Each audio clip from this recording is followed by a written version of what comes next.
नमस्ते, भारत वाइज़ में आपका स्वागत है। चैनल पे नए तो सब्सक्राइब करिएगा, लाइक, शेयर एंड कमेंट। और अगर आपको न्यूज़ पढ़ने का शौक है तो नीचे डिस्क्रिप्शन बॉक्स में हमारी वेबसाइट की लिंक दी हुई है, एक बार ज़रूर जाइएगा। अभी हाल फिलहाल में राज कपूर जो कि हम लोग के एक एक्टर थे और एक तरीके से कपूर ख़ानदान को इस्टेब्लिश करने वाले एक रिनाउंड एक्टर, डायरेक्टर, प्रोड्यूसर रहे थे वो। तो अभी उनकी 100वीं वर्षगांठ सेलिब्रेट की गई थी हाल फिलहाल में ही, और पीएम मोदी ने अपने ऑफिशियल रेसिडेंस पे पूरे कपूर खानदान को इनवाइट किया था। ये एक मैं क्वेश्चन पूछना चाहती हूँ मोदी जी से कि हाँ, माना कि आप एक प्राइम मिनिस्टर हैं और आपको सब लोगों से मिलना अपना करना पड़ता है, और आप चाहे वो एक्टर्स हों, चाहे वो इंडस्ट्रियलिस्ट हों, चाहे वो स्पोर्ट्स के हों, चाहे वो ब्यूरोक्रेसी के हों, चाहे वो नॉर्मल जनता हो, आपको सबसे अपना मिलजुल करके रखना पड़ता है। डेफिनेटली आपको सबने वोट दिया है, लेकिन क्या आप अपनी ये बात भूल जाते हैं कि आलिया भट्ट भी उसी खानदान की एक बहू हैं जिनके फादर हैं। अब लोग कहेंगे कि हाँ, आप तो सबको उधेड़ उधेड़ करके आप बोलोगे, तो इस तरीके से तो नहीं होता है। होता है क्योंकि आलिया भट्ट के फादर है महेश भट्ट, और महेश भट्ट ने ऐसे कैसे कैसे कमेंट किए हैं हिंदुओं के ऊपर, मोदी जी, ये आप भूल नहीं सकते हैं। किस तरीके से कांग्रेस को सपोर्ट किया गया था सैफ अली खान के द्वारा, और किस तरीके से करीना कपूर आपसे मिली थी एक अंबानी के इवेंट में, आपके फर्स्ट टेन्योर में, शायद आप भूल चुके हैं। लेकिन हम as an audience and as a voter नहीं भूले हैं इस बात को। तो मोदी जी, हम ये जानना चाहते हैं कि हाँ, माना कि एक सॉफ्ट पावर आप रिफ्लेक्ट करवाना चाहते हैं बॉलीवुड के थ्रू, लेकिन बॉलीवुड की तो नैया आजकल खुद डूबी हुई है।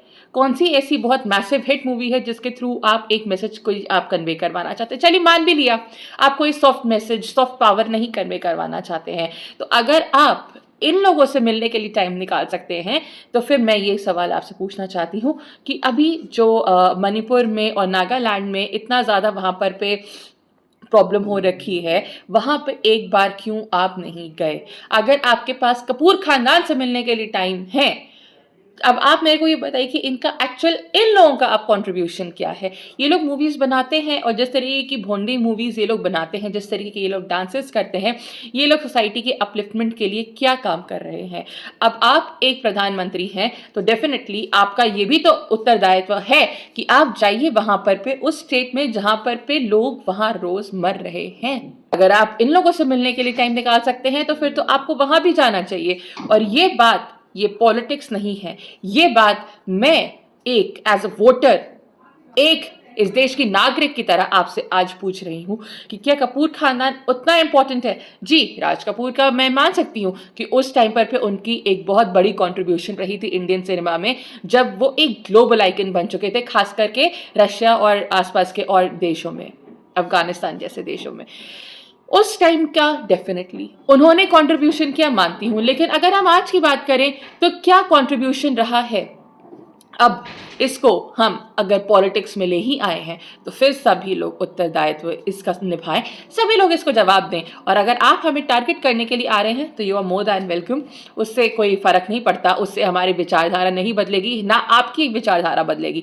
लेकिन हम एक प्रश्न सामने ज़रूर लेकर के आना चाहते हैं कि क्यों ऐसे एक्टर्स को, जो कि अगर हमारी सोसाइटी के भले के लिए नहीं कुछ कर रहे, तो आप उनको अपना इतना कीमती टाइम निकाल करके दे रहे हैं, लेकिन जहाँ पर पे मणिपुर में और नागालैंड में इतने महीनों से वहाँ पर पे लोग परेशान हैं, लोग मर रहे हैं, उनको परेशान किया जा रहा है, वहाँ पे आपने चुप्पी क्यों साधी हुई है? ये दो अलग अलग इश्यूज भले ही हों, लेकिन आपने अपना टाइम इन लोगों के ऊपर दिया, तो अब आप इसके ऊपर भी अपना एक स्टेटमेंट दीजिएगा, क्योंकि एज अ वोटर, क्योंकि as a citizen of this India, as this country, हमारा हक बनता है आपसे ये सवाल का जवाब जानने का। नमस्ते।